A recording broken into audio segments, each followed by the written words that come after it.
ഇന്ന് ഞാനും എൻ്റെ ഇത്താമാരും പൊന്നൂസും കൂടെ ആയിട്ട് ഫുഡൊക്കെ അടിക്കാൻ വേണ്ടി ജസ്റ്റ് ഒന്ന് അഞ്ചലോട്ട് വരെ പോവാം കേട്ടോ.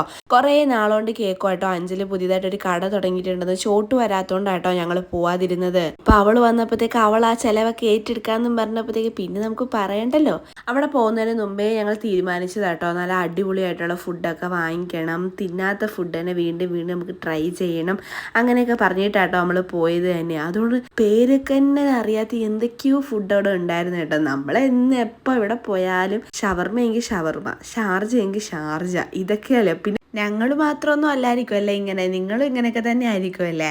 ഒരു ഫോട്ടോ എടുത്ത് താടി നല്ല വെട്ടമുണ്ടടി എന്ന് പറഞ്ഞപ്പോഴത്തേക്ക് അവൾ എടുത്തു വെച്ച വീഡിയോ കേട്ടോ ഇത്. ഓർഡറൊക്കെ കൊടുത്തിട്ട് ഞങ്ങൾ കുറേ നേരം അവിടെ വെയിറ്റ് ചെയ്ത് നിന്ന് കേട്ടോ. എനിക്ക് സത്യത്തിൽ ഉണ്ടല്ലോ ഈ വെയിറ്റ് ചെയ്ത് എനിക്ക് ഇഷ്ടേ അല്ലാത്ത കാര്യമാണ്. ഞാൻ പറഞ്ഞത് ഫ്രൂട്ട് സലാഡും ബർഗറും ആയിരുന്നു കേട്ടോ. ചോട്ട് പറഞ്ഞത് ഓറിയോ ഷേക്കും ബർഗറും. ഇതാക്ക് ഞങ്ങൾ അത്രയും ബർഗർ തിന്നാത്തോണ്ട് അസ്മിക്ക് ആ ബർഗറും കൂടെ, പിന്നെ നഗറ്റ്സ് എക്സ്ട്രാ നമ്മൾ പറഞ്ഞിട്ടുണ്ടായിരുന്നേ. പിന്നെ അവർ പറഞ്ഞത് അവിടുത്തെ സ്പെഷ്യലാണ് എന്ത് സൗദി ഷേക്കോ അങ്ങനെ എന്തോ സാധനം, ഈത്തപ്പഴം കേട്ടോ മൊത്തം.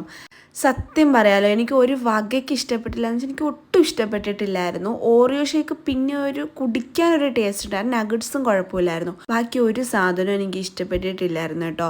ബർഗറൊക്കെ ആണെങ്കിൽ ഭയങ്കര അതിൻ്റെ ഉള്ളിൽ കൂടെ മെൽറ്റായിട്ട് ഒരുമാതിരി വരുമായിരുന്നേ. ഫുഡൊക്കെ കഴിച്ച് കഴിഞ്ഞിട്ട് ഞങ്ങൾ നേരെ ഫോട്ടോ എടുക്കാനായിട്ടാണ് പോയത്. വേറെ എങ്ങോട്ടും അല്ല, ഹൈവേയിൽ തന്നെ നിന്ന് ഫോട്ടോ എടുക്കാനായിട്ട് കേട്ടോ. ഞങ്ങളുടെ കൂട്ടത്തിലുണ്ടൊരു ഫോട്ടോ ഭ്രാന്തി. പണ്ട് പൊന്നൂസിന് ഒരു കുരുത്തക്കേടില്ലായിരുന്നു, ഇപ്പോഴത്തെ കുരുത്തക്കേട് ഞാൻ പറയണ്ടല്ലോ. പിന്നെ ഒരു ഫോട്ടോ എടുപ്പൊക്കെ കഴിഞ്ഞിട്ട് നേരെ നമ്മൾ വീട്ടിലോട്ട് പോകണം. ഞങ്ങളെല്ലാവരും ഒരു സ്കൂട്ടിയിലായിട്ടാണ് പോയത്. അപ്പോൾ ബാക്കി